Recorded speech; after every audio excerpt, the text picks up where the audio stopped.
evidente che ci sarà la necessità di fare una profonda riflessione e spero con grande onestà intellettuale da parte di tutti e senza scaricabarile, che spesso è la soluzione più facile che si trova. Il Partito Democratico è salito di 5 punti rispetto alle precedenti elezioni comunali di Venezia, dal 19 al 24%, ma è un risultato che conta davvero poco di fronte all'imprevista e bruciante sconfitta al primo turno della coalizione di centrosinistra. Non l'avevamo previsto, mi pare che non l'avessero previsto neanche loro, bisognerà capire come si è sviluppato questo voto, da dove nasce. Un autentico shock elettorale determinato in massima parte dall'exploit della lista Simone Venturini sindaco, Che è in totale e completa continuità con la lista Brugnaro, perché lì troviamo gli ex assessori, gli ex consiglieri comunali, e anche questa è una riflessione dalla quale bisogna partire. È stata premiata un'amministrazione secondo noi negativa, una cattiva amministrazione. I problemi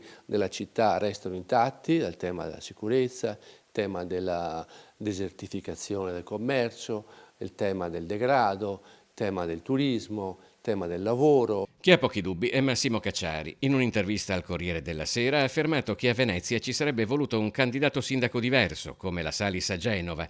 Mio nipote Tommaso, ha concluso, avrebbe preso più voti di Martella. Proprio Tommaso Cacciari in un post è stato durissimo. Questa volta perdere non era facile, ha scritto. Assessori arrestati, sindaco inquisito, una giunta completamente screditata, quando la capacità di autodistruzione del centro-sinistra diventa talento vero. Evidentemente noi non siamo riusciti, e qui va fatta un'autocritica, a far affermare la nostra proposta. Probabilmente avremmo dovuto avviare molto prima una relazione con la città, non serve una semplice campagna di ascolto, ma bisogna condividere con i cittadini i processi. Con 1091 preferenze, Nicola Pellicani è il secondo candidato più votato dell'intero Consiglio Comunale.